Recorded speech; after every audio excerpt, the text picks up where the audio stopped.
Rain streaked down the glass storefront, distorting the gold letters that read Ellison Lux since 1987. Inside, a row of employees stood laughing quietly behind the counter, their voices low but sharp as blades. At the center of the showroom, Ava Morgan stood perfectly still in the tall, elegant black woman in a tailored ivory suit, her heels glinting beneath the fluorescent lights. She'd come unannounced, no entourage, no press, just silence, and a storm building behind her calm eyes. One of the sales clerks, a young blonde with a badge that read Assistant Manager, tilted her head and whispered loudly enough for everyone to hear. Ma'am, this section is for executive clients only. You might want to try our outlet branch down the street." Laughter rippled. Ava's gaze didn't waver. She reached into her handbag, pulled out a black key card embossed with the company crest, CEO Access, and laid it on the counter. The laughter stopped. She waited a beat. Then quietly, "Are you sure you want to finish that sentence?" The assistant manager's face drained of color. Around them, the rain hammered harder, thunder echoing through the glass. Ava turned toward the sales floor, past luxury handbags, polished marble, and the employees frozen mid-breath. Behind her, someone whispered, "She's bluffing." Her phone buzzed. A notification glowed. Board vote confirmed. Full acquisition approved. Ava smiled faintly, eyes fixed on the woman who had just mocked her. "Good," she said, voice cold as steel. "Then I suppose I'll start here." Lightning flashed. The entire store plunged into darkness. And just like that, everything changed. The glass doors hissed open with a soft click as Ava stepped inside. The air smelled of jasmine polish and expensive leather, curated luxury meant to keep certain people out as much as it welcomed others in. She walked slowly, hands clasped behind her back, taking in every corner of the Ellison Lux flagship. On the walls, models with flawless porcelain skin. On the counters, diamonds that glittered coldly beneath surgical light. Behind the smiles of employees, a quiet, practiced judgment. "Good afternoon," one of the clerks said, voice too sweet. "Just browsing?" Ava nodded. "Yes, I'm interested in the Aline Prestige series." The clerk's eyes flicked over her, her brown skin, her natural curls pulled into a sleek bun, her lack of visible jewelry. "Oh, those pieces are quite premium," she said carefully. "We don't keep them on open display." "I understand," Ava said. Her tone gave nothing away. Another employee leaned closer, whispering just loud enough, "Security, just keep an eye, yeah?" Ava heard it.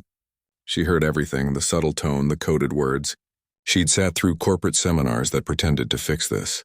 None of it touched the truth. At the counter, a young woman named Tessa smirked. "If you'd like, I can show you some of our accessible line. It's more appropriate." Ava finished quietly. Tessa blinked. "I didn't say that. You didn't have to." Ava placed her handbag on the glass and slowly withdrew a black access card. It gleamed under the white lights, engraved with the Ellison Lux crest, her name below. Ava Morgan, Chief Executive Officer. The silence that followed was suffocating. Every whisper died mid-air. Tessa's lips parted, her face paling. Yes, Ava said. "And this is exactly why I came." No one moved. Somewhere in the back, a display light flickered, the store's perfect illusion cracking open. Ava looked at each face, memorizing them. "Every policy, every tone, every silence," she said softly, "will be reviewed." And then, in a voice like a verdict, "Effective immediately. This location is under audit." The employees froze as Ava turned toward the door, her reflection rippling across the dark glass, half shadow, half fire. Outside, thunder rolled and the rain began again. By the next morning, the story was already alive, not in newspapers or press releases, but in whispers. Inside the staff lounge of the Ellison Lux flagship, the air was thick with panic and caffeine. Tessa sat hunched over her phone, scrolling through messages that read like confessions disguised as gossip. "Did you see her face when the card hit the counter?" "CEO, no way. She looked, well, not like that. They said she shut the store down." "For real?" Tessa's hands trembled. She glanced toward the closed door where the regional manager, a wiry man named Mark Ellison Jr., had summoned a small group of senior staff. His family name carried weight, the founder's grandson, but even he looked shaken. "Let's be clear," Mark said, pacing. "This isn't about race or optics. It's about professionalism. The CEO ambushed us. She didn't give anyone context. A pause. She didn't need to, muttered a clerk from the corner. We all saw how Tessa spoke to her. Tessa's head snapped up. I didn't know who she was. That's the point, another replied quietly. You didn't think you needed to. The room went silent. Mark exhaled, adjusting his tie. Listen, the board's going to hear about this. We need statements, all of you.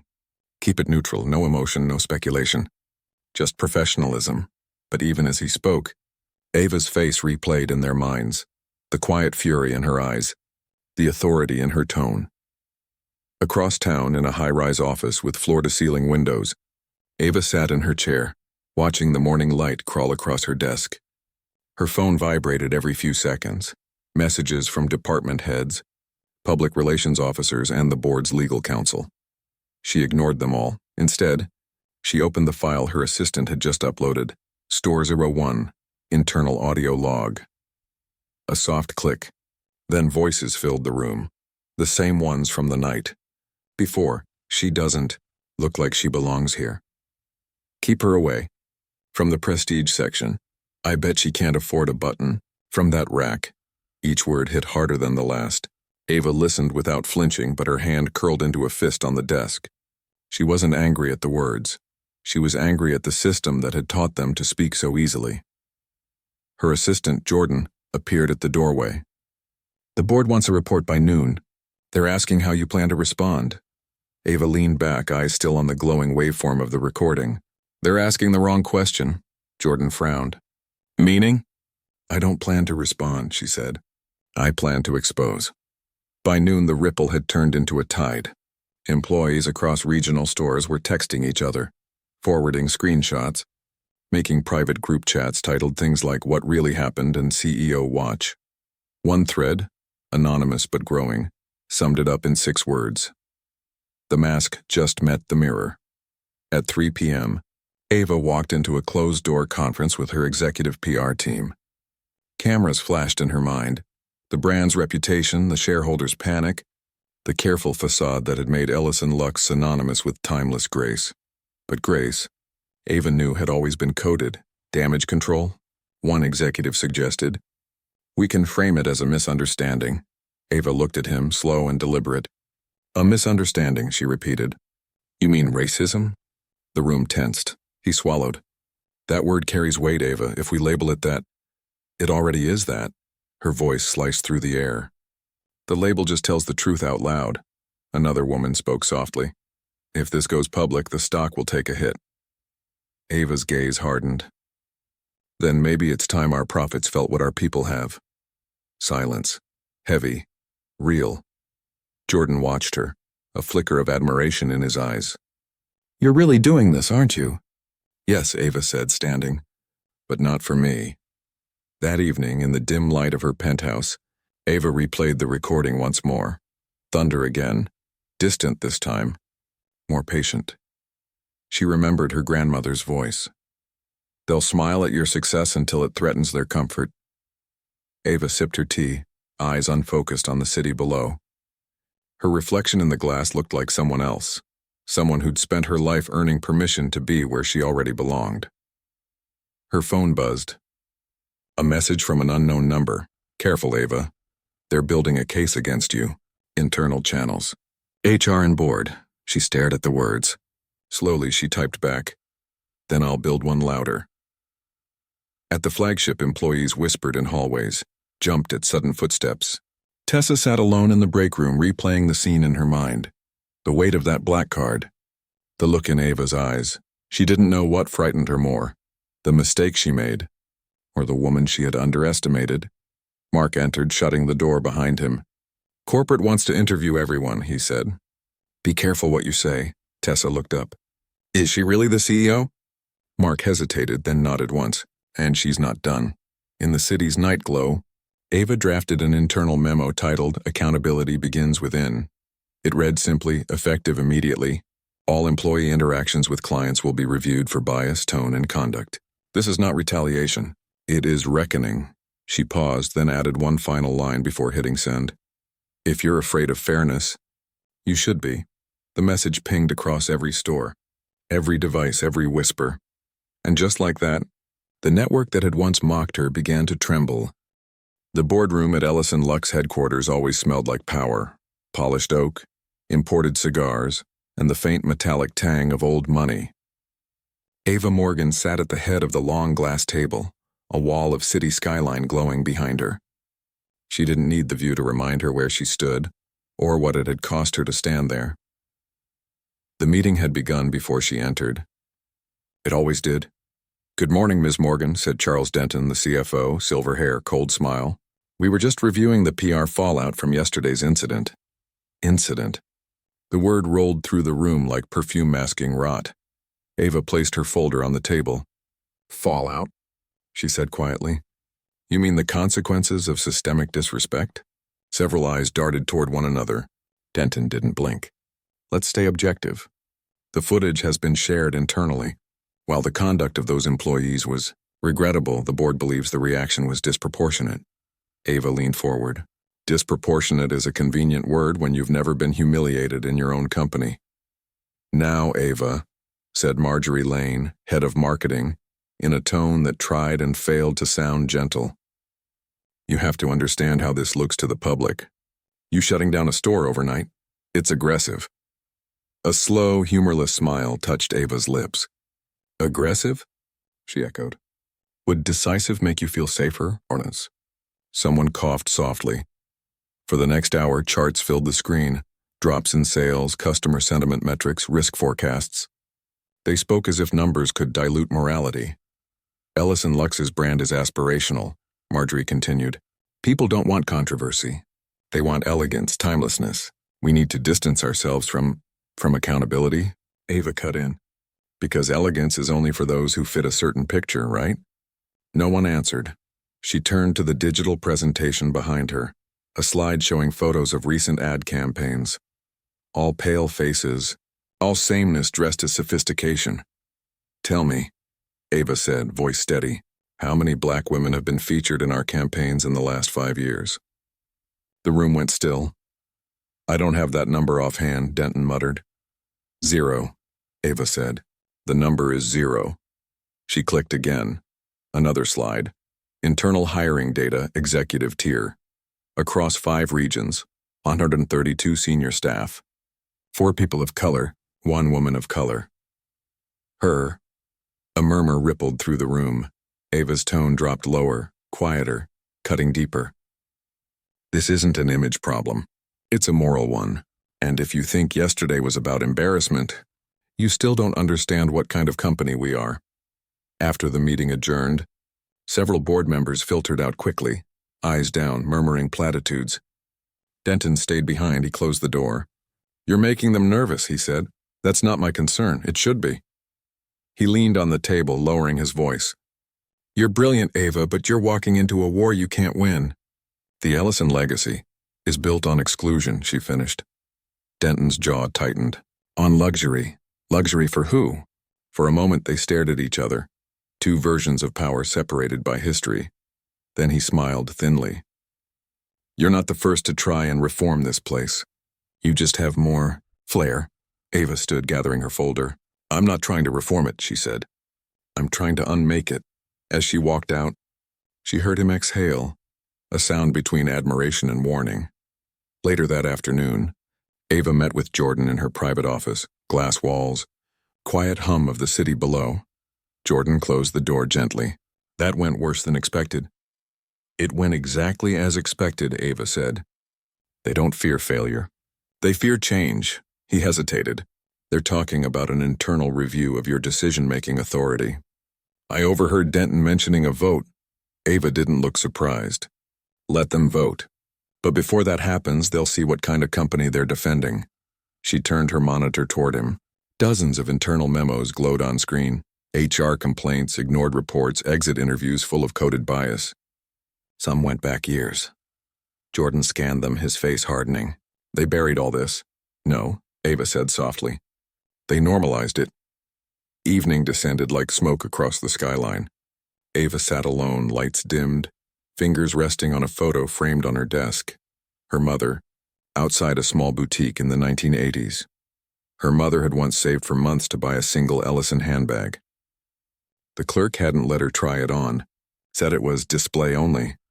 Ava remembered the way her mother had smiled anyway. "One day, baby," she'd said. "They'll sell it to you like you belong there."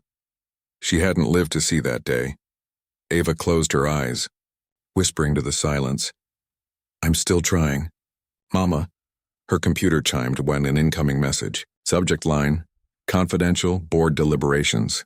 Jordan's name was at the bottom. "Ava, you should see this. They're drafting language for executive misconduct. They want to remove you quietly. Vote scheduled Friday." She stared at the screen, her pulse steady but slow. Not fear. Clarity. She typed one line in reply. "Then Friday will be the day they meet the truth." 2 floors below, in the board lounge, Denton poured himself a drink. Marjorie whispered over her phone, "She's unpredictable. If we don't move fast, she'll turn this into a race issue." Denton gave a tired sigh. "Marjorie, it is a race issue. The problem is she's smarter than the rest of us combined. So what do we do?" He swirled the amber liquid in his glass, eyes fixed on the skyline. "We build a case. Optics, authority breach, emotional instability, well, whatever works.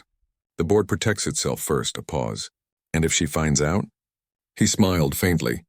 "Then she'll have made our point." That night, Ava stood on her balcony, wind tugging at her hair. The city below glittered, unaware of the war brewing in its towers. She looked down at the streets, at people moving through rain and neon, and felt the weight of both victory and exile pressing against her ribs. The rain began again, soft, steady, cleansing. Ava whispered to the night. "They built walls out of marble. I'll break them with truth." Her phone lit up, a notification from the press team.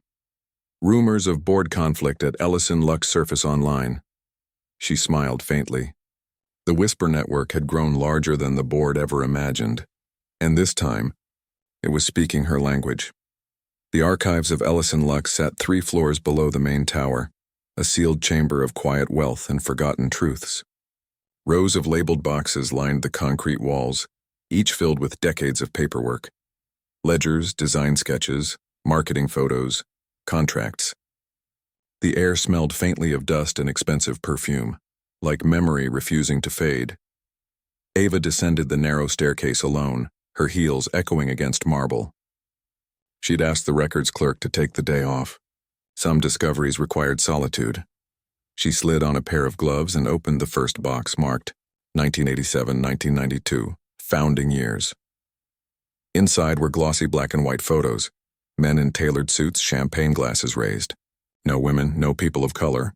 Ava flipped one over. Scrawled handwriting read, "Opening of our first Beverly showroom, the birth of white luxury." Her hand stilled on the word. White luxury. She let out a slow, deliberate breath, not shock, like confirmation. Upstairs, Jordan was waiting in her office, sorting through emails when Ava returned carrying a stack of folders. "Did you find anything?" he asked. "Enough to rewrite a history book," she said, setting them down with a heavy thud.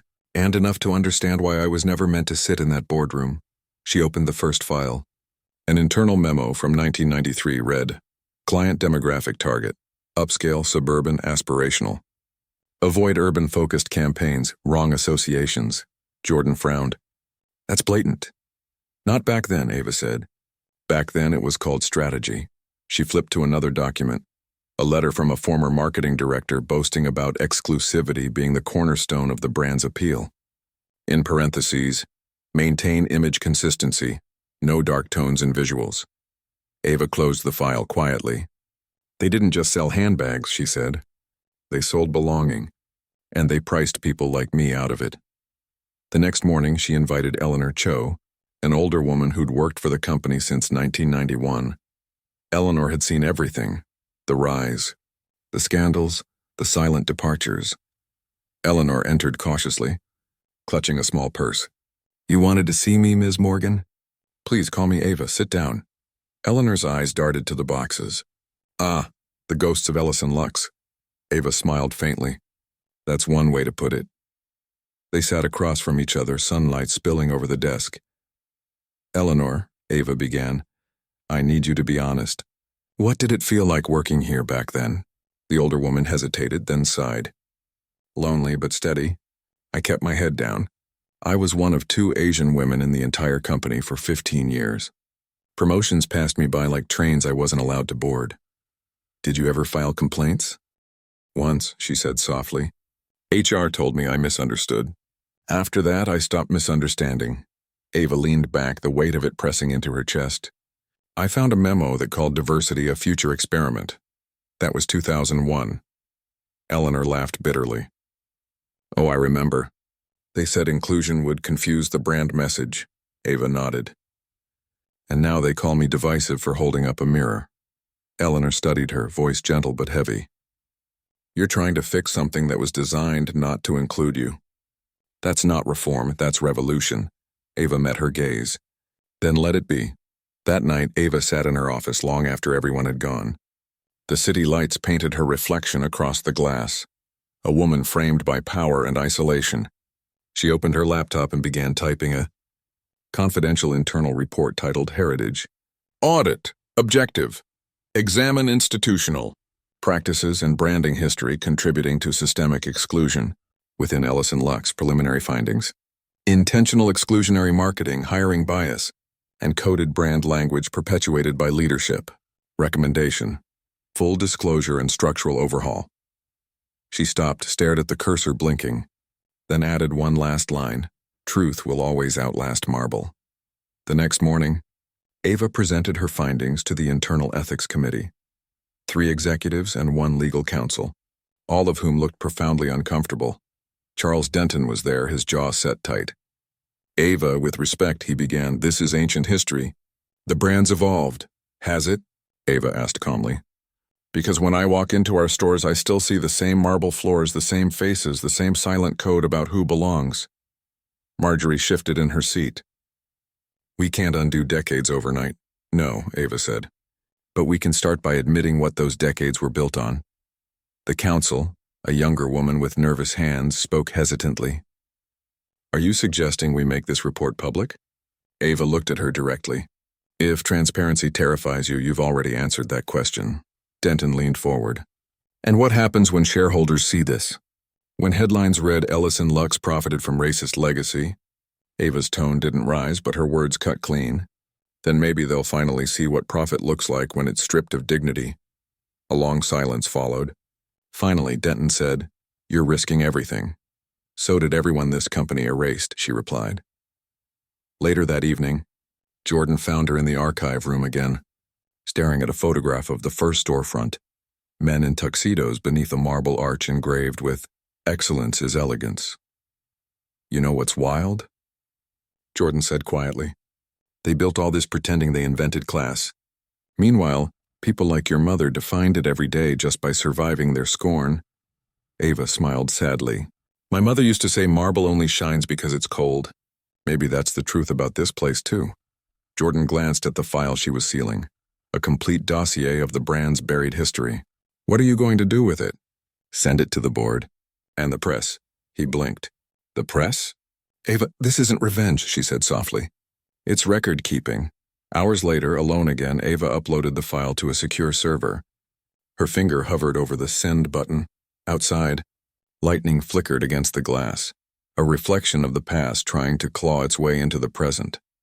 She whispered, half to herself, They built a monument to exclusion. Let the world read the plaque, and with one click she sent it. The computer beeped. File delivered. No turning back. In the silence that followed, the hum of the building seemed to shift, as if even the marble beneath her feet understood something irreversible had begun.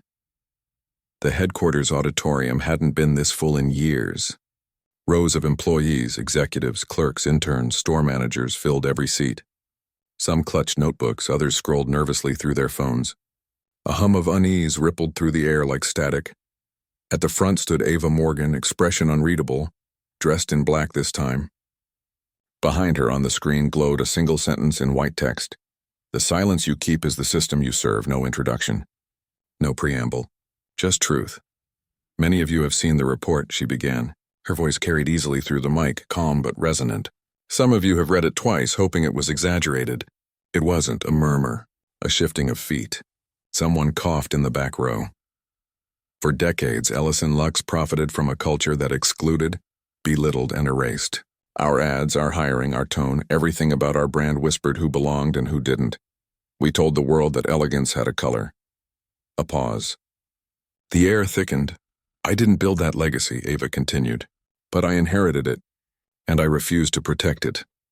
From the third row, Tessa, the same saleswoman who had once mocked her, sat stiff, hands folded tight. Her manager, Mark, leaned over. "She's going to bury us all if she keeps talking," he muttered. Tessa didn't reply. She couldn't stop thinking about that day. The black access card gleaming on the counter. The shame had burned ever since. Ava clicked to the next slide, a collage of old campaigns, all white faces and pale gold lettering. "This," she said, "is what we called aspirational. It's also what we called normal." Every unspoken exclusion was justified as marketing logic, every biased hire as brand fit. Those words should taste like ash in our mouths. A young intern raised a trembling hand. "Ma'am, does this mean everyone responsible will be fired?" Ava looked at her gently. "It means everyone responsible will have to face what they built. Firing alone doesn't heal. Accountability does," another voice from the back. "What about the board?" "They knew." Ava's eyes flicked toward the executives in the front row. "They did. And they'll be answering questions publicly." A ripple of shock swept the room.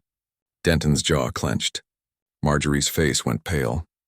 After the meeting, Ava stood near the stage as employees filed out.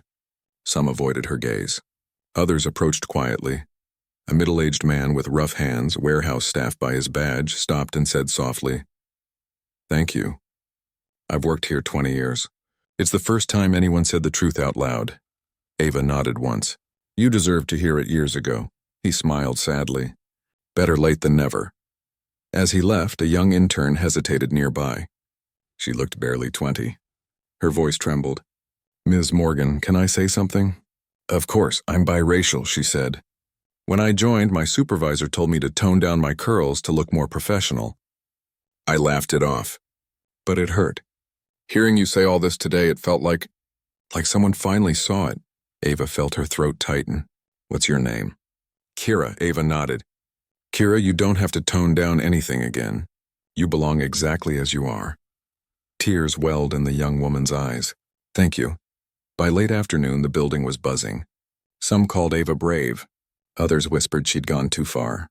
Denton and Marjorie huddled in a corner office, voices sharp behind closed doors.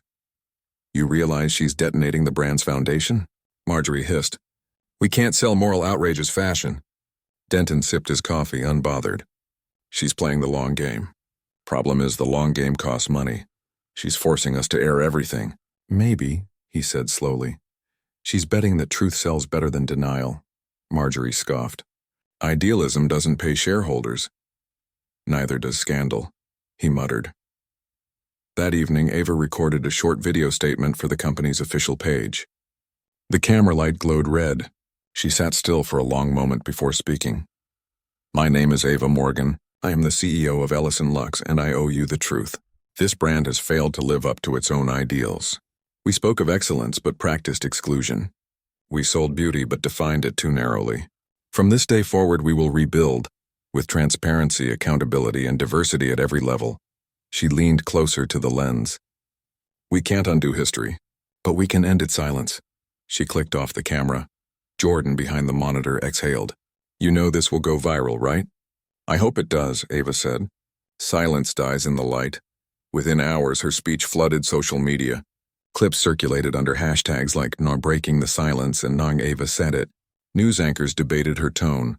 Too angry, too brave, too real. In an evening segment, a commentator said, "Corporate apologies are common. But this sounds like a revolution wearing a business suit." The next morning, hate mail began. Anonymous messages flooded her inbox. "You're ruining a legacy. Race has nothing to do with handbags. Stick to fashion." Not politics. Ava read them all, unreadable. Then she found one note, handwritten, unsigned. "You made me proud to come back to work today." She folded it carefully and slipped it into her notebook. Late that night, the board convened an emergency session. Denton presided, voice cool. "We need to decide our position. The media is hailing her as a reformist, but investors are nervous." Marjorie leaned forward. She's dividing the company. We have to control the narrative. Control it how? Asked another executive. By pretending she's wrong? She's dangerous, Marjorie snapped. She's making this about race instead of business. A voice from the corner interrupted. Maybe business was always about race, Marjorie. We just didn't say it. The room fell silent. Meanwhile, Ava stood by her office window, the city lights glittering below. Jordan entered quietly. You did it, he said. You made them listen, she shook her head. No, I made them choose. Listening comes next, he hesitated. You know there's going to be backlash. There already is, she said softly. But silence is worse. She turned to face him. Do you hear that? Jordan frowned. What? The noise, Ava said. It's not laughter anymore. It's fear, and change always starts with fear. She looked back at the skyline, the same one that once made her feel small. Now it looked fragile, trembling under the weight of truth. Outside, a billboard flickered to life across from headquarters. Ellison Lux, redefining elegance. Ava watched as the lights glowed brighter, then dimmed, as if uncertain of their own message. She whispered to herself, voice low but sure, elegance isn't who you exclude, it's who you uplift. And for the first time, the silence in her heart began to crack open. Morning sunlight filtered through Ellison Lux's glass tower, but the warmth didn't reach inside. The lobby was a battlefield of whispers, flashing cameras, and tight smiles. Reporters lined the front steps. Security guards exchanged uneasy looks. The company that had built its image on perfection was now a trending hashtag, half praise, half outrage. Inside her office, Ava Morgan stood at the window again, this time watching the mob gather below.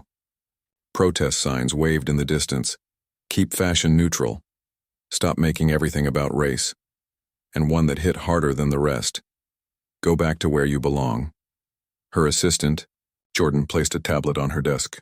Over 6 million views since last night, he said quietly. Half of them supportive, half furious. Investors are panicking. Ava didn't turn around. Let them. Jordan hesitated. They're calling for your resignation, Ava. Denton's already scheduled an emergency board vote tonight. She finally faced him. So be it. If speaking truth cost me a title, it's a fair price. Jordan ran a hand through his hair. You know they'll spin this. They'll say you divided the company, tanked the stock, alienated the customer base. Let them, she repeated, her voice cold but calm. They've been spinning stories since before I walked through these doors. In the executive lounge, Denton, Marjorie, and several senior members sat in tense silence as financial charts flickered on a monitor. Red lines everywhere. This is unsustainable, Marjorie snapped. We've lost 2 major advertisers in 24 hours. Denton exhaled. They'll come back once the storm dies down. And what if it doesn't?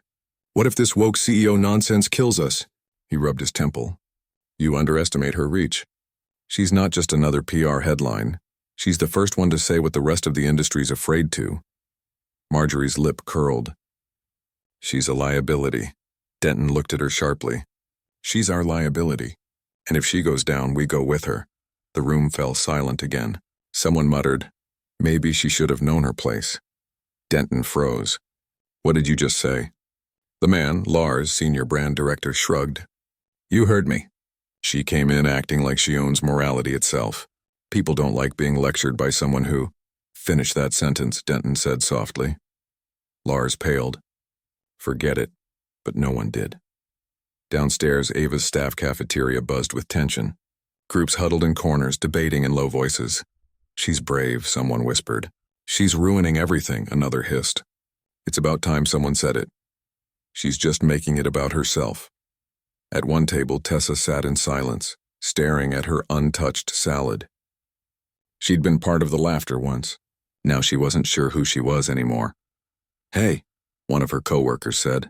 You're awfully quiet. Tessa forced a shrug. Just thinking. About what? About who we were before this, the woman frowned. What do you mean? Tessa looked up. Before her speech, I never thought about what it meant to walk in here every day and not see a single face like hers at the top. Her coworker sighed. That's business. You can't change the world. Tessa's voice hardened. Maybe she can. That afternoon, Ava sat across from an interviewer from the Daily Standard. The woman smiled too brightly, her tone dipped in sugar. So, Ms. Morgan, she began, critics say your message alienates traditional consumers. What do you say to those who think you're politicizing fashion? Ava clasped her hands. Fashion has always been political. It's just that for decades, only one kind of story was allowed to be told. The interviewer's smile faltered. And what do you say to employees who feel attacked by your statements? I'm not attacking anyone, Ava said. I'm exposing a culture that was built on silence. If that feels uncomfortable, maybe it should. The interviewer leaned in. Do you regret speaking out? Ava met her gaze. Regret is what you feel when you betray yourself. I'm not there yet. By evening, the company's stock had dropped 18%. News anchors dissected her words like evidence in a trial. Too bold. Too divisive. Too much. At 8 p.m., the board assembled. 12 members sat around a long glass table, the city lights burning behind them. Ava stood at one end, hands clasped, as Denton called the meeting to order. Ms. Morgan, he began, this board has convened to discuss your recent actions and their consequences. Ava nodded. Then let's talk consequences. Marjorie leaned forward. Your speech has endangered our reputation. You've aligned this company with controversy, not couture. And what was our reputation before? Ava asked. An exclusive brand selling inclusion as a tagline? We built a palace of glass and pretended not to see who it shut out. Don't turn this into a sermon, Marjorie snapped. This is business. No, Ava said quietly. This is human. A murmur of disapproval swept the table. Denton's eyes flicked between them, calculating. Marjorie pressed on. Effective immediately, the board recommends your resignation. We'll handle public relations from here. Ava didn't move. You'll silence me for telling the truth? Marjorie smiled thinly. We'll restore stability. Denton cleared his throat. Before we vote, I'd like to hear her final statement. Ava looked at him, wary. He nodded slightly. Go on. She took a deep breath. I didn't come here to make friends or keep peace. I came to rebuild what this company pretended to be. You can vote me out, but you can't erase what's already been seen. The world heard the truth, and no PR spin will make it unhear. Silence. Denton raised his hand. All in favor of removal? Hands lifted, Marjorie's first, then Lars's, then half the room. All opposed? 3 hands. Denton's included. Marjorie's mouth fell open. You can't be serious. Denton turned to her. You want a scapegoat? I want survival. She's the only one who can give us that. Ava's eyes widened slightly. Why? Because truth's expensive, he said. But denial's bankruptcy. After the meeting, Ava stepped into the elevator exhausted. Jordan was waiting outside her office. Well, he asked. I survived the vote, she said softly. Barely. Jordan smiled faintly. You don't look relieved. I'm not, she admitted. I just realized survival isn't victory. He frowned. Then what is? Ava's gaze drifted to the night skyline again. Change, real change. The kind they can't vote away. The next morning, headlines exploded. Board divided on CEO's future amid race controversy. Investors panic as Ava Morgan refuses to back down. Inside the Lux Civil War, and below it all, a single trending clip from the night before, Ava's line that had lit up the internet like wildfire. You can vote me out, but you can't erase what's already been seen. It was everywhere. On phones, on billboards, on morning talk shows, some mocked it. Others framed it. And in a small store on the edge of town, an elderly black woman looked up from her screen and whispered, That's my girl. Meanwhile, in a dim office, Marjorie poured herself a drink, her reflection fractured in the glass. She thinks she's untouchable, she muttered. Let's see how she handles the next storm. She opened her laptop, began typing an email to a journalist known for leaks. Her fingers steady and venomous. Subject line. What Ava Morgan doesn't want you to know. Across town, Ava sat in her apartment barefoot, reading the latest flood of messages, hate, hope, confusion. She stopped at one from Kira, the intern, Ms. Morgan, after your speech. 5 of us filed reports about discrimination. HR called today. They're opening investigations. You changed something. Ava closed her eyes. A single tear slipped down her cheek. For every wall that rose against her, one crack had opened somewhere else. The backlash was real. But so was the beginning. Rain slanted across the city, streaking the Ellison Lux Tower like ink washing off glass.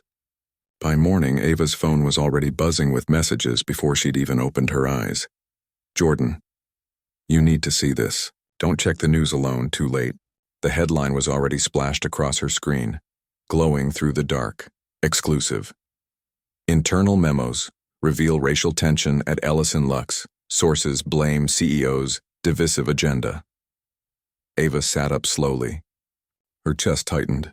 Beneath the headline, a subline read, "Private correspondence between Ava Morgan and executives exposes internal chaos and resentment among staff following her reforms." They'd published everything, snippets of her internal emails, taken out of context, twisted until her attempts to fix inequality sounded like an agenda of revenge. Her reflection in the black phone screen looked calm, but her hands trembled. She whispered, "They finally did it." By the time she arrived at headquarters, chaos had bloomed like wildfire. Cameras lined the street again. The media vans multiplied overnight. Inside, employees watched the news stream on every available screen. The words racism, division, and resignation rumors flashed in rotating sequence. Jordan met her in the elevator, his face grim. "It broke at 5 a.m. The leak came from inside. It's tracing the source, but don't bother," Ava said quietly. "I already know who." In the boardroom, Denton stood beside a projection of the leaked article, expression stone hard. Marjorie was already there, arms crossed, a faint smirk ghosting across her face. "Quite a scandal, Ava. You've managed to make us the most controversial brand in the country." Ava stepped forward. "Don't congratulate yourself too quickly, Marjorie. Leaking confidential documents is a federal offense." Marjorie's expression flickered. "I don't know what you're implying." "You don't have to," Ava said. "The metadata in those screenshots matches your laptop." Jordan confirmed it. Gasps rippled through the room. Marjorie's eyes narrowed. "You think you can intimidate me with accusations?" "I don't need to intimidate," Ava replied. "Truth does that on its own." Denton cut in sharply. "Enough. We'll handle this quietly." Ava turned to him.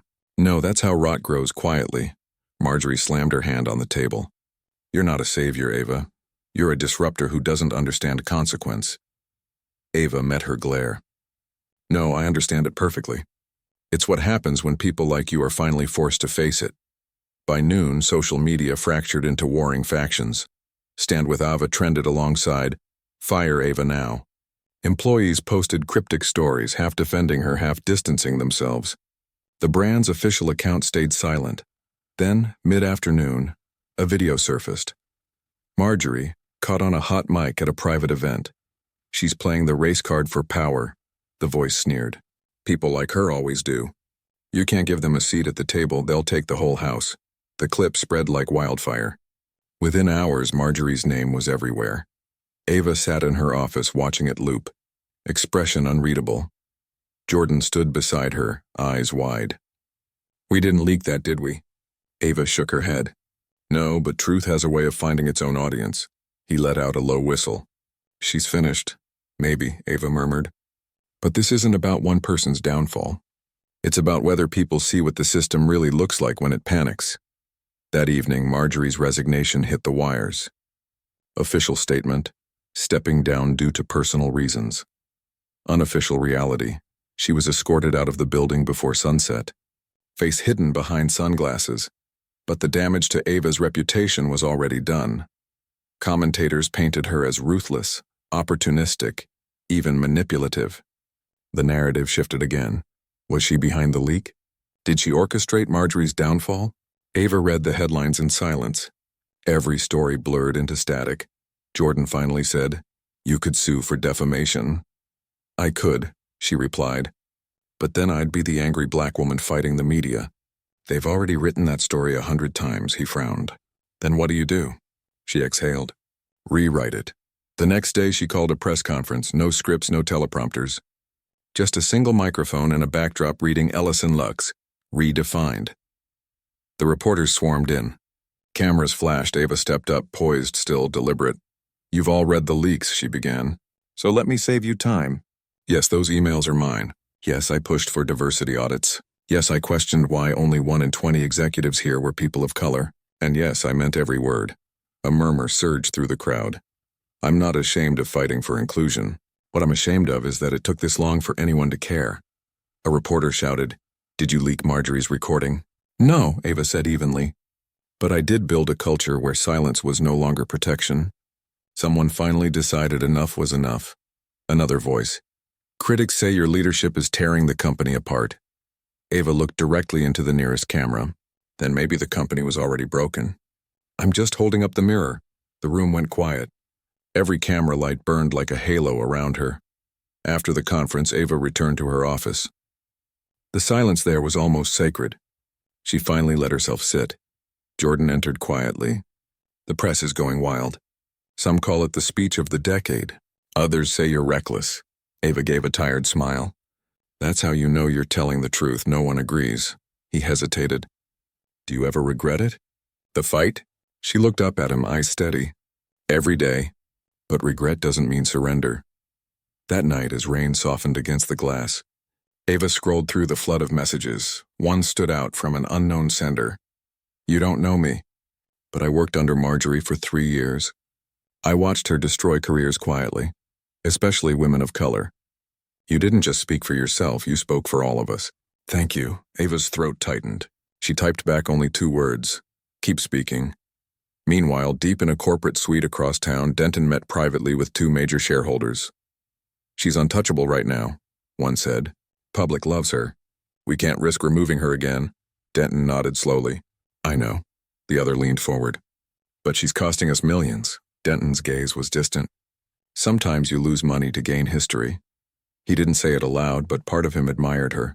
The fire, the conviction, the refusal to bend. Something he'd long since buried under corporate armor. At midnight, Ava walked through the empty building, heels echoing on marble floors. She passed portraits of former CEOs, men in sharp suits, their smiles cold as legacy.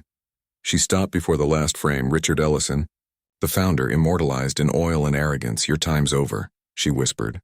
"We're done pretending this house was never built on exclusion." Her voice echoed softly, swallowed by the vast hall. As she stepped outside, the rain had stopped. The air smelled like metal and new beginnings. Across the street, someone had spray-painted the side of a construction wall in bold white letters. She spoke. We listened. Ava stood for a long moment, the wind brushing her hair. Then she whispered, "Let's see if they remember." She walked toward the curb, each step steady, certain, and lonely. Behind her, the tower shimmered in the wet night, its reflection rippling across the puddles, beautiful, fractured, reborn. The morning after the press conference, Ellison Lux woke up divided. Half of the public hailed Ava Morgan as the face of corporate courage. The other half called her a narcissist, dismantling a legacy for attention. But inside headquarters, the silence wasn't respect. It was waiting. The kind of hush that comes before a storm finally breaks. Jordan burst into Ava's office without knocking, face pale. "You need to see this now." Ava looked up from her notes. "What happened?" He slid his phone across the desk. The headline hit like a blow. "Warehouse fire at Ellison Lux Distribution Center. 3 injured. Investigation ongoing." Beneath it, a blurred image of smoke billowing from a massive facility bearing the company logo. Ava's hand froze halfway to her mouth. "Where?" "Jersey branch," Jordan said. "The one we just unionized after the discrimination audits." Her pulse quickened. "Do we know if—" He cut her off softly. "They're saying it was deliberate. By noon, the footage was everywhere. Flames tearing through the warehouse, workers coughing through smoke, fire trucks battling the inferno. Newscasters debated whether it was an accident or arson. Online commentators already had their theories. Looks like karma for Ava Morgan. Someone's trying to send a message. This is what happens when you mess with the system."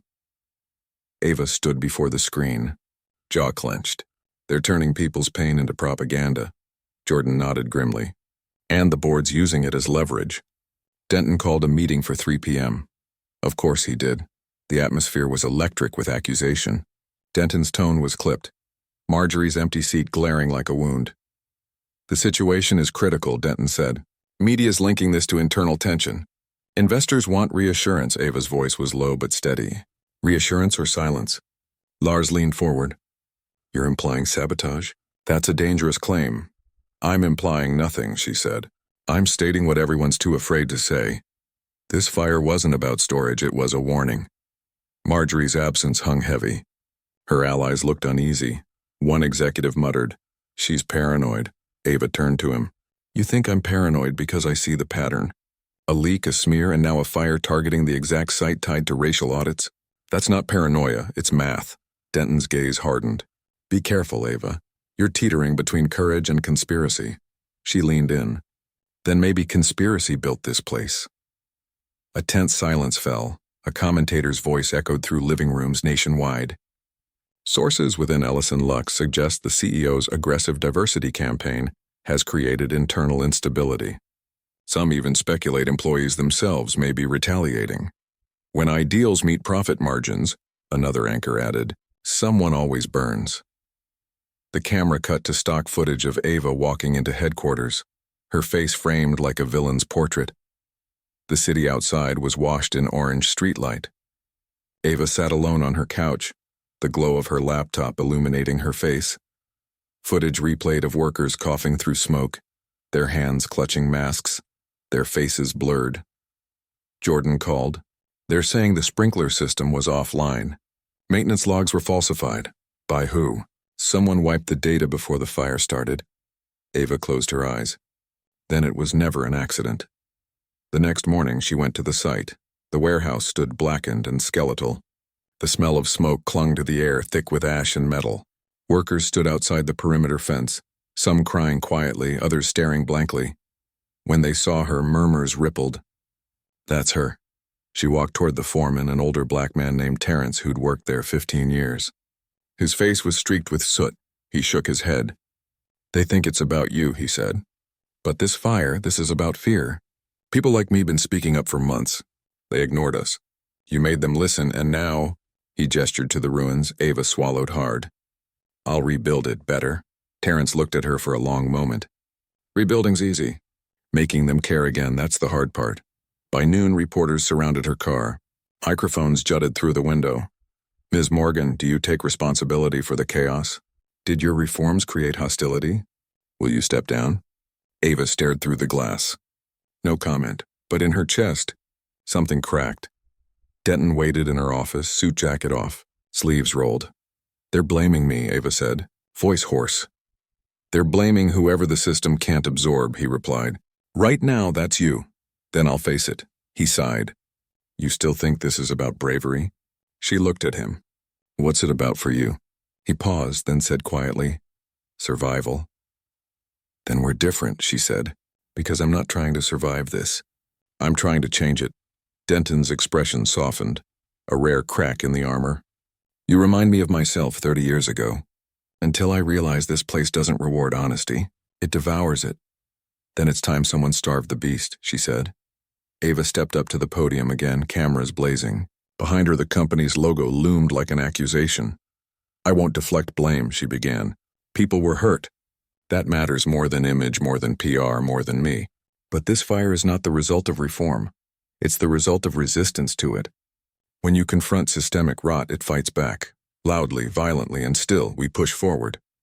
Her eyes scanned the crowd. "This isn't about race and fashion. It's about who gets to define value. For too long, that power belonged to one kind of person. Not anymore." Her voice wavered, then steadied. "If you came for a resignation, you'll be disappointed. I'm not stepping down. I'm stepping up." The cameras flashed, a burst of light like applause. The next day, the backlash hit harder. Anonymous emails flooded the press. Claims of favoritism, reverse discrimination, even toxic leadership. Jordan dropped a folder on her desk. "Most of this is fake. But they're building a case," Ava nodded. "Let them. Truth has longer legs than lies," he hesitated. "But lies travel faster," she looked up. "So I'll walk steady. They'll tire out." That evening, Denton called her into his office. "I've been quiet long enough," he said. "You're right about the fire. It wasn't an accident." Ava's pulse jumped. "You know who?" He nodded slowly. "A subcontractor hired by one of Marjorie's former divisions. They were covering up embezzlement tied to those audit funds. She started it. They finished it." Ava stared at him. "And you're just telling me now?" "I wanted proof," he said. "Now I have it. But if we go public, the company implodes." "Then let it," she said fiercely. Better it burns honestly than rots quietly. Denton looked at her like he was seeing her for the first time. You really mean that? She didn't blink. Every word, he sighed. Then you're the CEO I never had the guts to be. At midnight, Ava drafted her next statement alone. Her desk was littered with notes, coffee, and exhaustion. Jordan entered quietly. You look dead on your feet, she smiled faintly. Dead's better than silent. He handed her a small drive. Security footage from the night of the fire. You might want to see it. On screen, shadows, flickers of flame, a figure near the back door, wearing an Ellison Lux maintenance jacket. Ava leaned forward.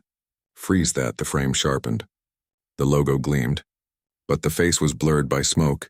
Still, she whispered, they'll regret underestimating who's watching.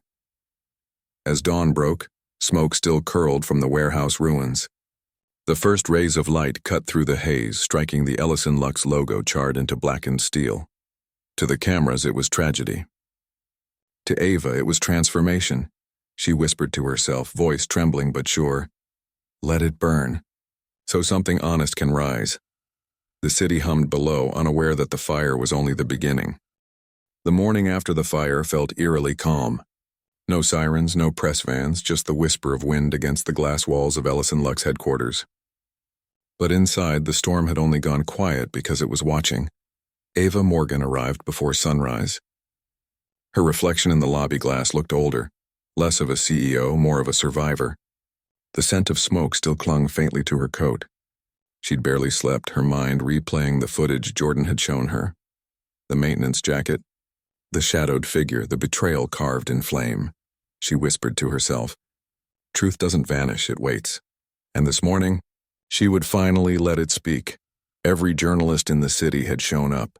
The air crackled with expectation. Denton stood off to the side, his face unreadable. Jordan was by the door, eyes scanning the crowd like a bodyguard. When Ava stepped onto the stage, the flashes began, strobe bursts of white light, each one capturing her in the moment before history bent. She placed her notes on the podium but didn't look down. Her voice carried the calm of someone who'd already made peace with fallout. Good morning, she began. A week ago, we were a brand admired for its polish. Today, we are a brand forced to face what that polish was hiding. A murmur rippled through the crowd. She continued, the warehouse fire was not an accident. Internal evidence confirms deliberate tampering tied to embezzlement within a legacy division of this company. Funds meant for worker reform were stolen, then buried under fire and smoke. The reporters leaned forward. Ava raised her eyes. For months, I've been told to protect the company, to choose silence over truth. I'm done choosing silence. Denton's jaw tightened. He'd known what was coming, but hearing it said aloud, broadcast live, still hit him like a verdict.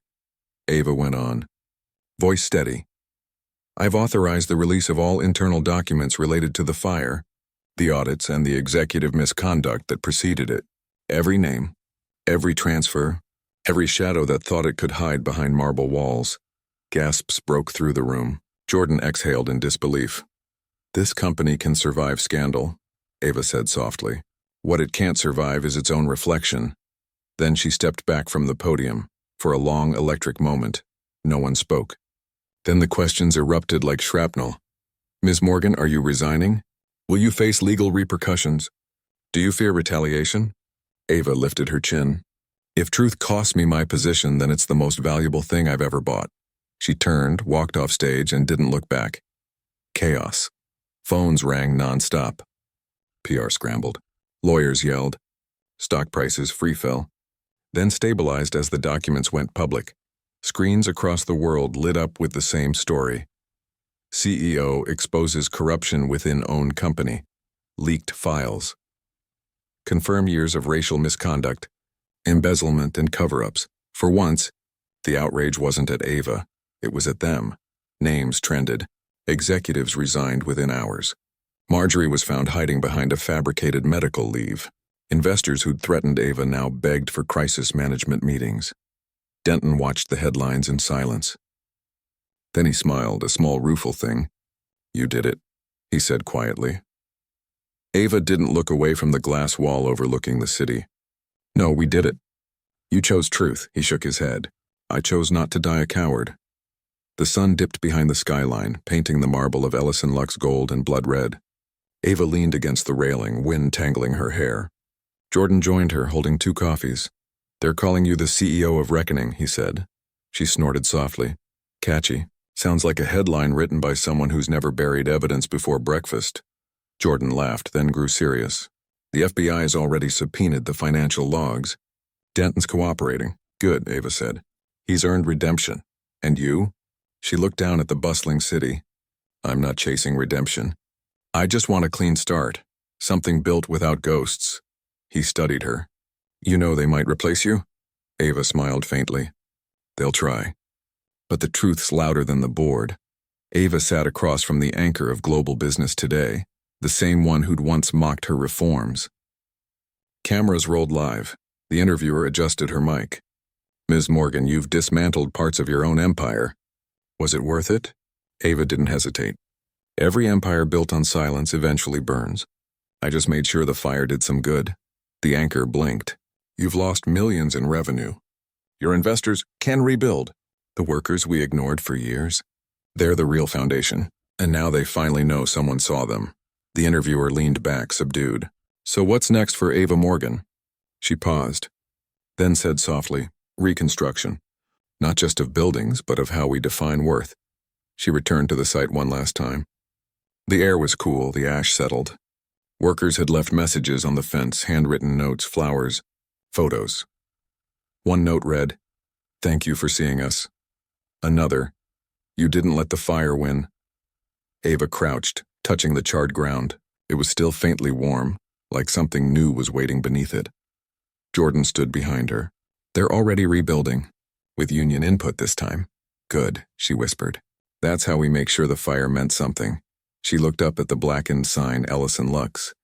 Half the letters missing, the rest cracked. "Leave it," she said suddenly.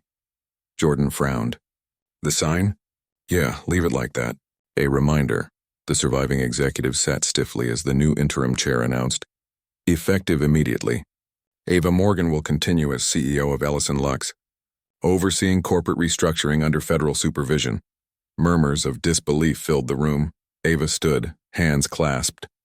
"We can't erase what happened, but we can decide what comes after. We can turn a company that once sold image into one that lives by integrity." Someone scoffed. "Idealism doesn't sell clothes." She smiled coldly. "Neither does corruption." A magazine cover hit stands worldwide. Ava Morgan, the woman who burned fashion's false god. A portrait of her, standing before the rebuilt warehouse. No makeup, no pretense, eyes steady, hands folded. Inside, an editorial read, "She didn't just change a company. She forced an industry to see itself." Ava walked through the new warehouse, sunlight streaming through high glass windows. Workers greeted her not out of fear but respect. She stopped by a wall mural, a phoenix painted by the staff. Beneath it, a quote in her handwriting, "Truth costs everything. But silence costs your soul." Jordan approached.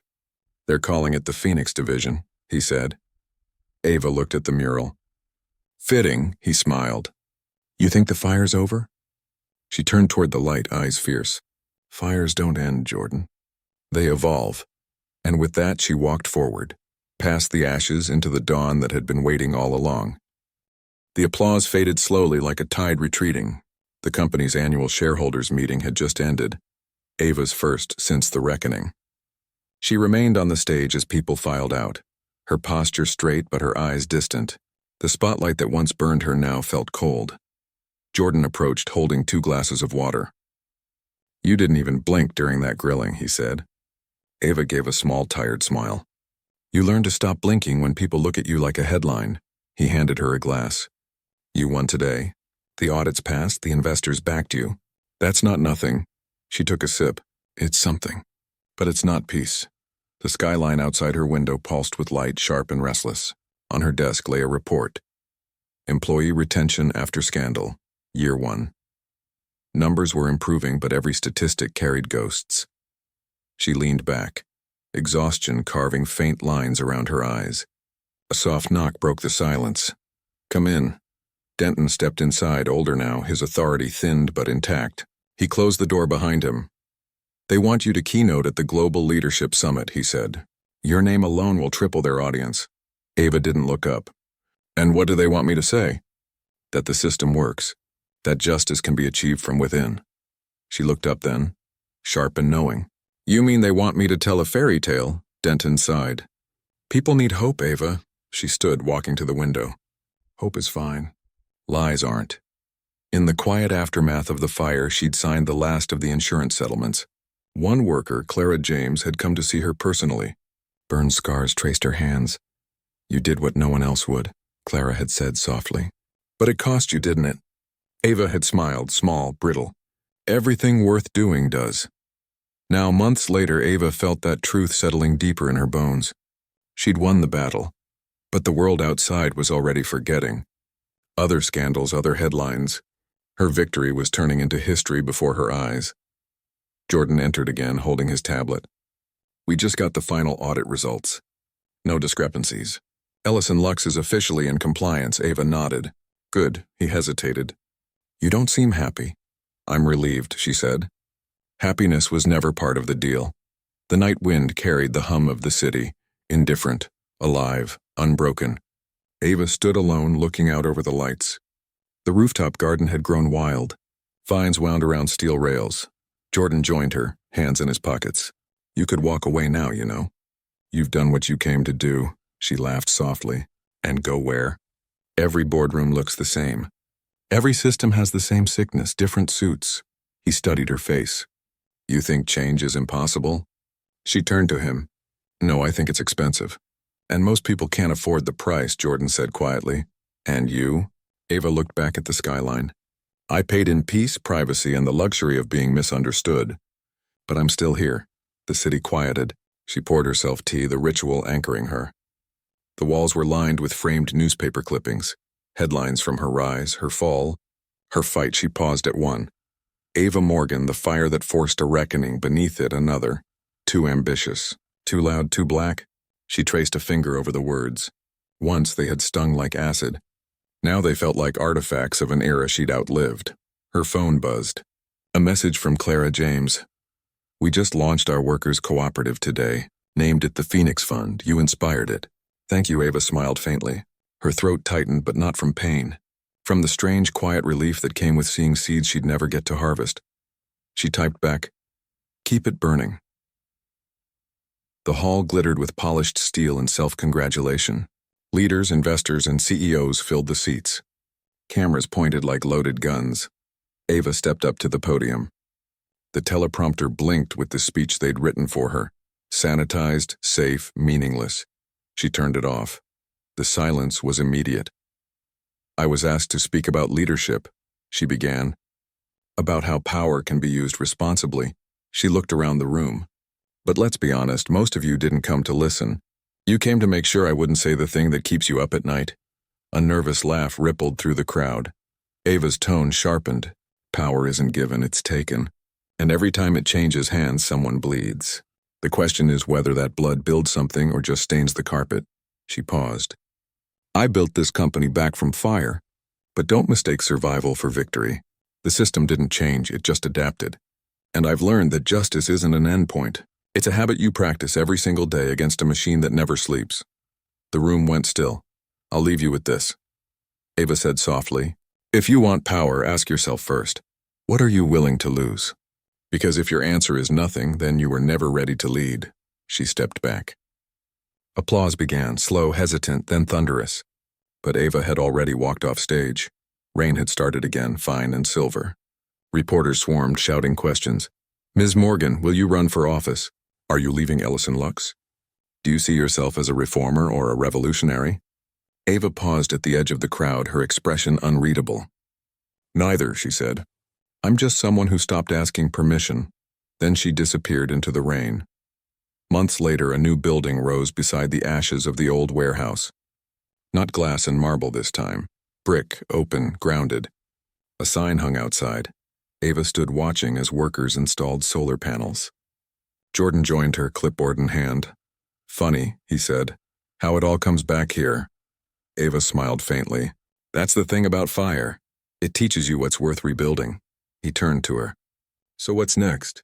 She looked toward the horizon, where sunlight cut through smog like gold through ash. Something quieter, she said. But not smaller, Jordan nodded. You think people will remember? Ava's gaze stayed fixed on the rising light. Maybe not my name, but they'll live in the world it made possible. She turned away from the ruins and walked into the new building, its walls humming with the sound of construction, of renewal, of life that refused to stay buried. As she passed beneath the doorframe, someone had painted 3 words above it in bold, black letters. Ava paused, reading it once, then smiled. It was worth it, she whispered, and for the first time in years, she didn't feel the weight of survival, only the quiet, luminous ache of freedom earned.